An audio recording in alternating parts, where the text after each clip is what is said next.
안녕하세요. 스트레단입니다. 오늘은 직장인 회복 심리학 이야기를 좀 해보려고 해요. 그래서 스트레단 심리 카페에 이렇게 고민 상담을 해주신 직장인 분의 이야기를 함께 나눠보도록 하겠습니다. 질문을 제가 읽어볼게요. 질문은 화를 다스리는 방법에 대해서 이제 여쭙고 계세요. 질문을 읽어볼게요. 자, 일을 하다 보면 크고 작은 실수를 마주하는 경우가 생기는데 그럴 때마다 제 마음에 불을 일듯이 화가 치밀어 올라 참기 어려울 때가 있습니다. 대인관계에 불화를 만들고 싶지 않아서 면전에서 표현하지는 않지만 넘어가자니 제 속병만 키우는 기분입니다. 어떻게 화를 다스려야 할까요? 라고 질문을 주셨어요. 이거 질문에 너무 공감 가지 않나요? 저도 뭐 하루에 뭐 몇 번은 열불이 나는 것 같은데 뭐 이거는 뭐 직장에서도 일어날 수 있는 일이고 사실 뭐 가족 간이나 뭐 친구 또는 뭐 사회생활을 하다 보면 전반적으로 나타날 수 있는 어떤 그런 상황인 것 같아요.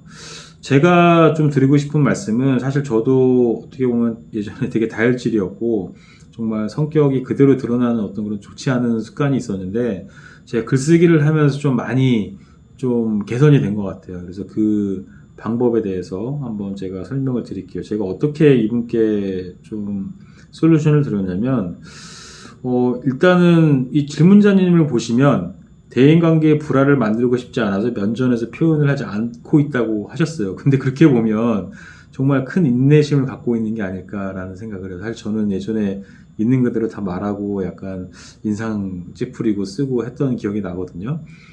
어쨌든 그 참는다는 게 사실 되게 쉽진 않아요. 저도 이제 참으려고 해도 말씀드린 대로 얼굴이나 말투에서 그 화가 고스란히 드러날 때가 있었는데 저는 이렇게 생각합니다. 화는 아주 자연스러운 심리적 기제죠. 사실 그 화를 참는 게 좋은 건 아니잖아요. 무조건 참는 건. 왜냐면 그게 말 그대로 화병이 될 수도 있고 우라통이 터질 수도 있고.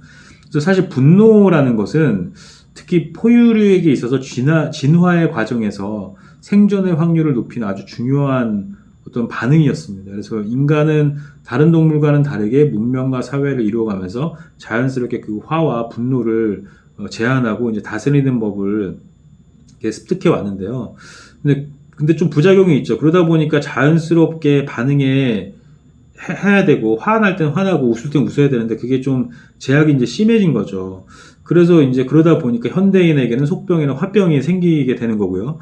그렇다면 우리는 화를 어떻게 다스려야 될까요? 그렇다고 정말 있는 그대로 화를 낼 수 있는 건 아니잖아요. 그래서 한 가지 제가 팁을 드리자면, 화와 분노는 다스릴 수 없다는 거를 좀 알고 가셨으면 좋겠어요. 그래서 이거는 사실 자율신경계의 반응이기 때문에 우리가 임의적으로 조절을 할 수가 없는 거예요. 그러나 저는 이렇게 생각합니다. 자극이 있어요. 그리고 반응이 있어요. 그러니까 뭔가 안 좋은 이야기를 들었을 때 바로 우리는 좀 반응을 하게 되잖아요. 바로 그냥 감정을 드러내고 화내고 이렇게 하는데 저는 이제 자극과 반응 사이에는 우리는 어떤 선택을 할 수 있는 그 공간의 여지는 있다고 생각을 하거든요.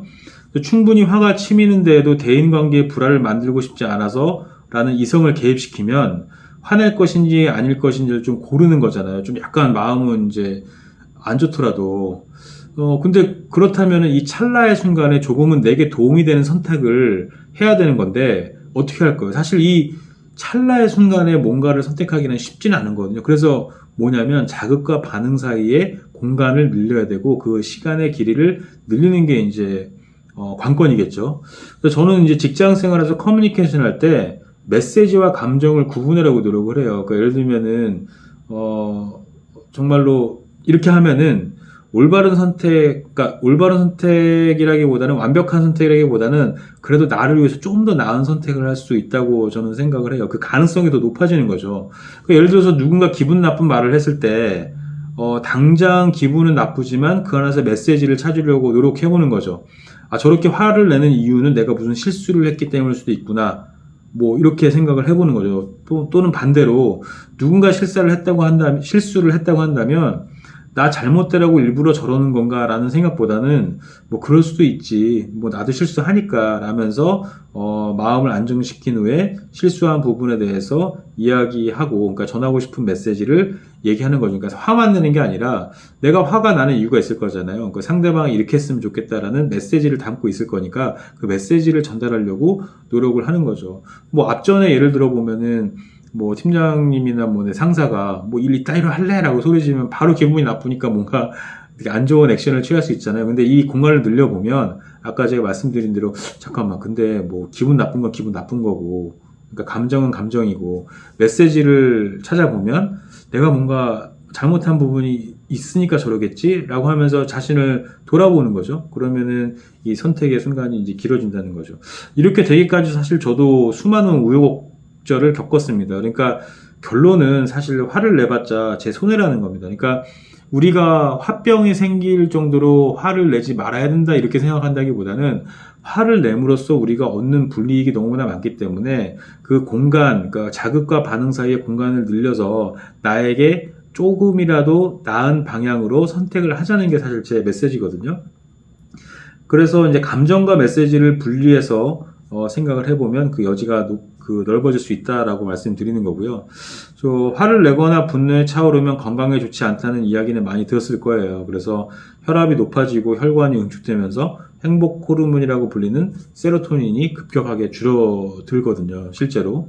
그래서 더불어서 저는 하나의 격언을 알고 있는데 오늘도 자극과 반응 사이에서 나를 위해서 좀 더 나은 선택이 뭘까를 고민하면서 제가 좀 힘들 때면은 이 격언을 떠올려요. 그 격언을 읽어드리면서 마치도록 할게요. 그게 뭐냐면, 자, 잘 들어보세요. 누군가를 향해 분노를 품는 것은 그 사람이 죽기를 바라면서 스스로 독을 마시는 것과 같다. 저는 이 말에 정말 100% 200% 공감을 합니다. 이 격언을 다시 한번 곱씹어 보면서 여러분의 자극과 반응 사이의 그 틈을 늘리는 연습을 해보시기 바랍니다. 이 격언이 너무 좋으니까 제가 다시 한번 읽어드리고 바로 마치도록 할게요.